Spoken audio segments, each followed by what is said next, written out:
Boa tarde.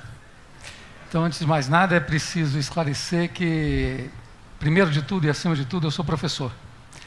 Eu trabalho na Bienal, organizo exposições, sou aquilo que é conhecido por curador, que é uma palavra recente, é um ofício recente, uma profissão recente, mas isso para mim nada significa além de um desdobramento da minha atividade como professor, que é o que eu faço, que é como eu me defino, que é como eu preencho o hotel, o papel no hotel que eles dão quando você se inscreve, é isso que eu coloco ali. Eu sou professor, e mais, eu sou um professor de primeiro ano, um professor vocacional de primeiro ano. Eu gosto de dar aula de primeiro ano, para primeiro ano, embora dê aula em pós-graduação, mas esse é o meu interesse, estar com gente que, em princípio, está muito ávido, está muito interessado naquilo que eu tenho para apresentar.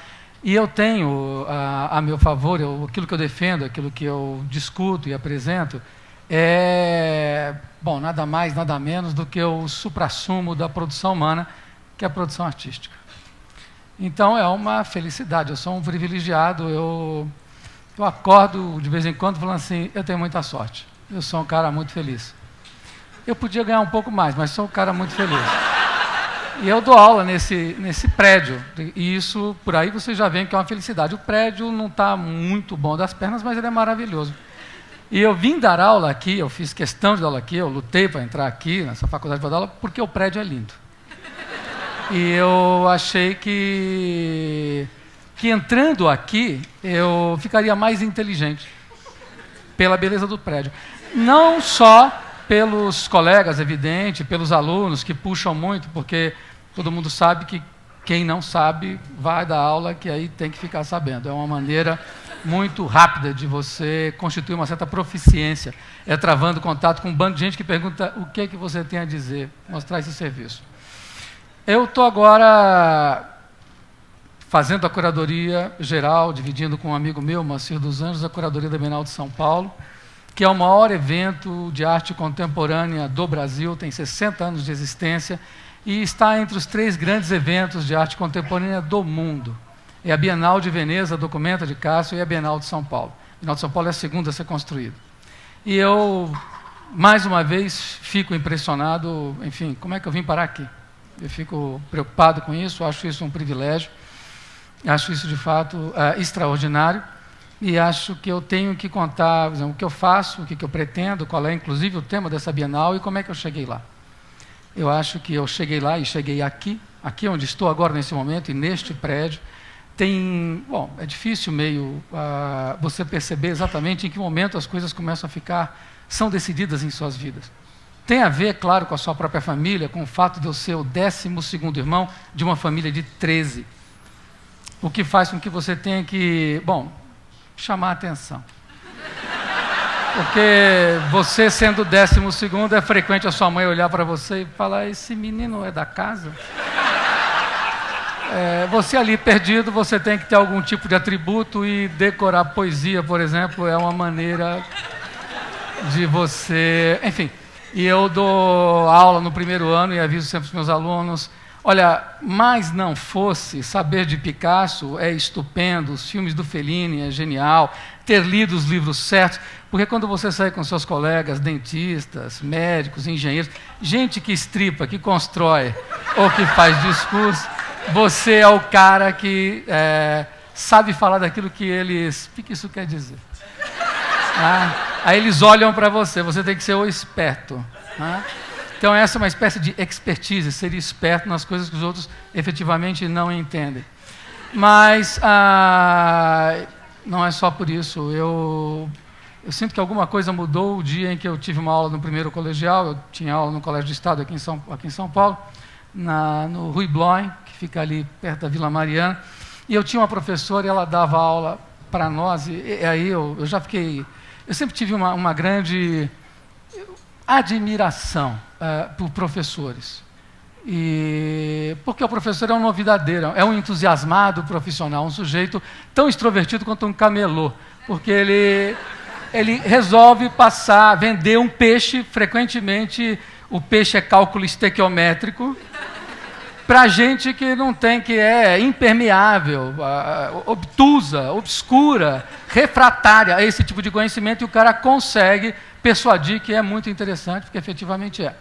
Eu tinha uma professora que dava aula de literatura, ela dava aula sobre Guimarães Rosa para nós, e nós éramos uns DJs. DJ em 1969, 70, queria dizer delinquente juvenil. E nós ficávamos assistindo a mulher, ela lendo Guimarães Rosa para nós, eu lembro perfeitamente da cena, e eu tenho muita vergonha de dizer que eu não lembro o nome dela. Mas ela dizia o seguinte, ela lia para nós e falava assim, olha aqui, um conto do Jó Joaquim era bom como o cheiro da cerveja. E a gente olhava para aquilo achando... E ela ia se emocionando e lendo, e ela falava assim, era infinitamente maio e Jó Joaquim pegou o amor. Vocês entenderam, classe? Jó Joaquim pegou o amor. Era infinitamente mais. A gente não entendia nada. Ela ficava totalmente emocionada e nós ríamos dela. Mas eu fiquei intrigado. Eu não entendi o que era Guimarães Rosa, mas eu fiquei fascinado pelo fascínio dela. Foi isso que me levou a ler Guimarães Rosa. Assim, tinha alguma coisa que essa mulher via e que eu não conseguia ver. Isso não era possível. O que tinha aquilo? Não era possível que alguém se espantasse daquele modo por nada. Aí eu fui ler Guimarães Rosa e aí eu finalmente entendi. Aí eu pude, enfim, ter acesso a isto, não é? A esse tipo de surpresa, esse tipo de perplexidade. E eu acho que, bom, hoje então, dentro da Bienal, dentro dessa faculdade, que eu tenho um orgulho junto aos meus alunos, eu defendo, digamos, o campo que, a meu ver, é de fato a quinta essência, é de fato a praça da apoteose da produção humana, que é o campo da arte. E eu fico muito admirado ainda, e defendo, e agora, mais do que defender, eu parti para o ataque. Quer dizer, eu acho que a arte ela vem sendo muito negligenciada, posta à margem, colocada de lado. O nosso mundo está excessivamente técnico, mas não técnico no sentido da engenharia, vale dizer, da engenhosidade, da ardilosidade, da capacidade de você unir nexos entre pontas que estão desconexas.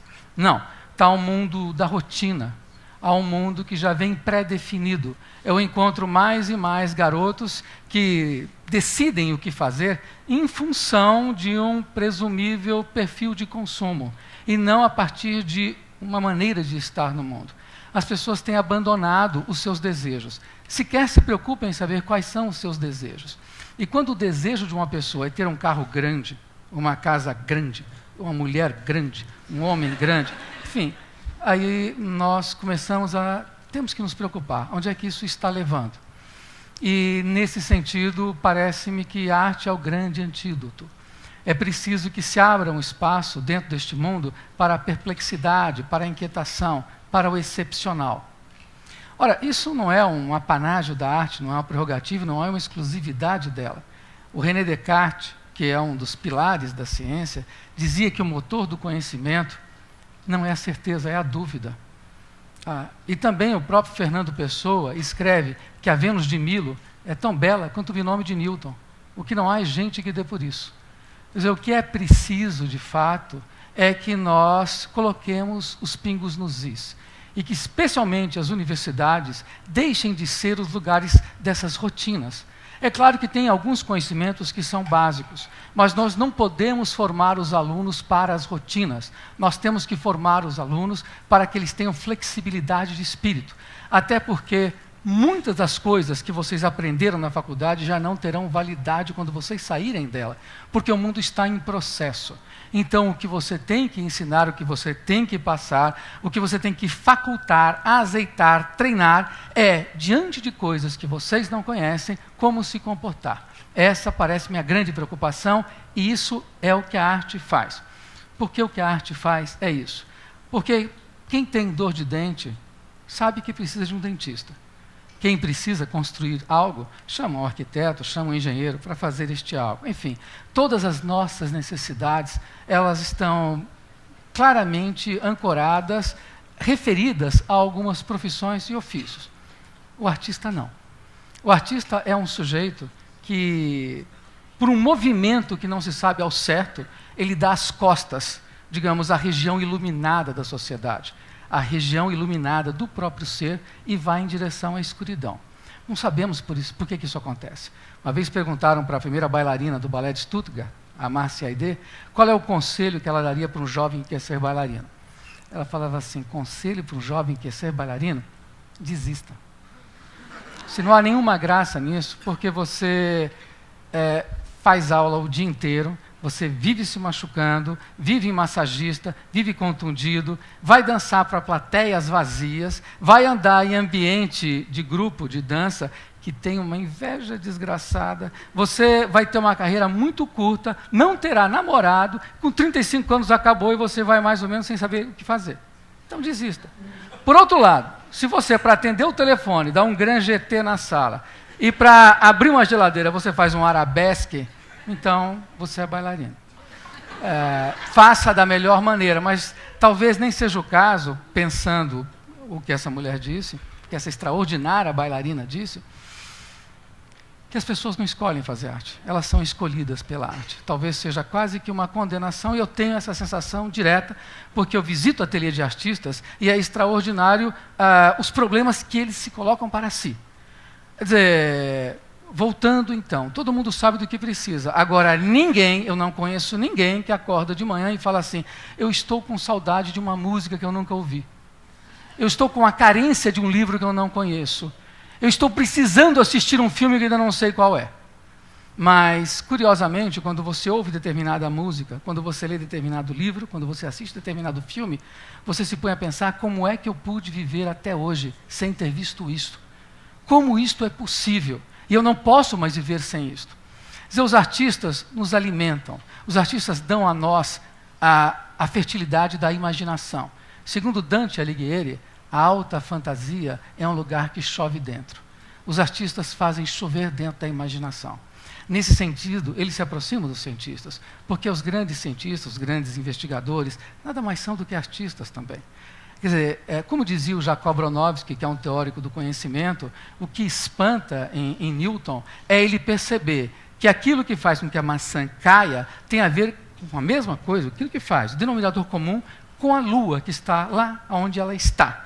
É extraordinário, porque ambos, olhando na aparência, não tem absolutamente nada a ver. O que esse sujeito faz? Ele simplesmente enreda as coisas.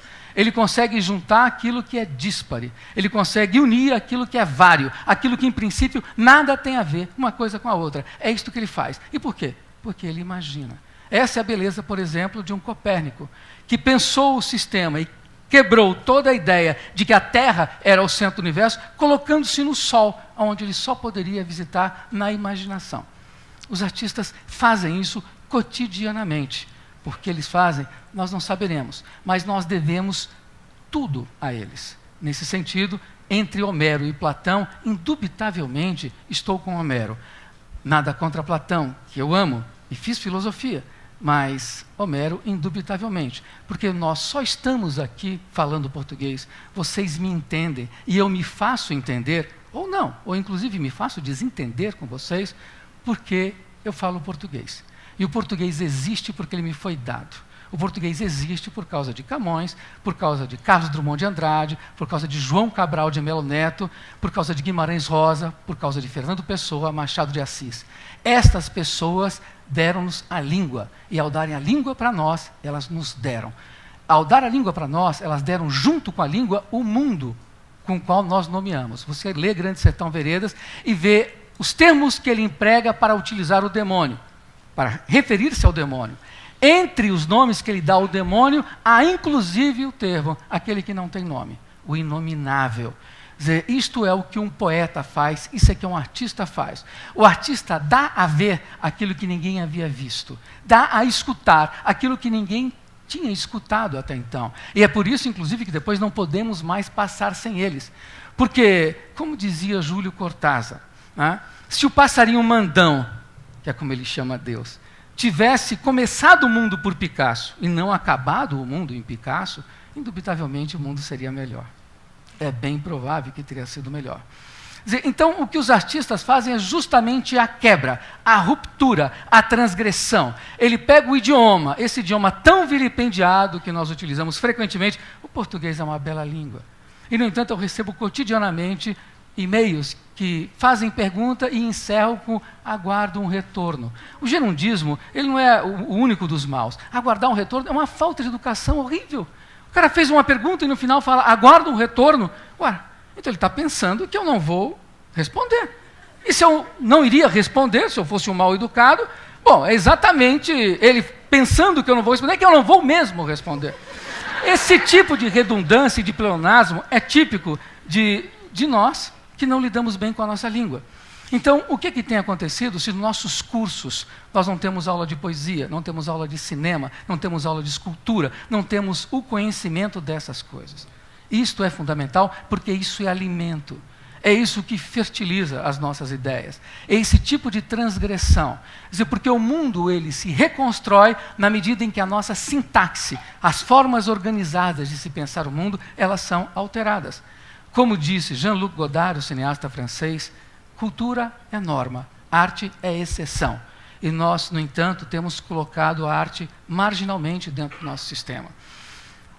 FAPESP, CAP, CNPq, as agências financiadoras, elas inclusive aferem a qualidade dos procedimentos artísticos através da régua da física, da biologia, enfim, das ciências ditas exatas, que não o são, das ciências biológicas, e as ciências humanas são patinho feio, e a arte marginalizadas dentro do processo. Essas sequer existem.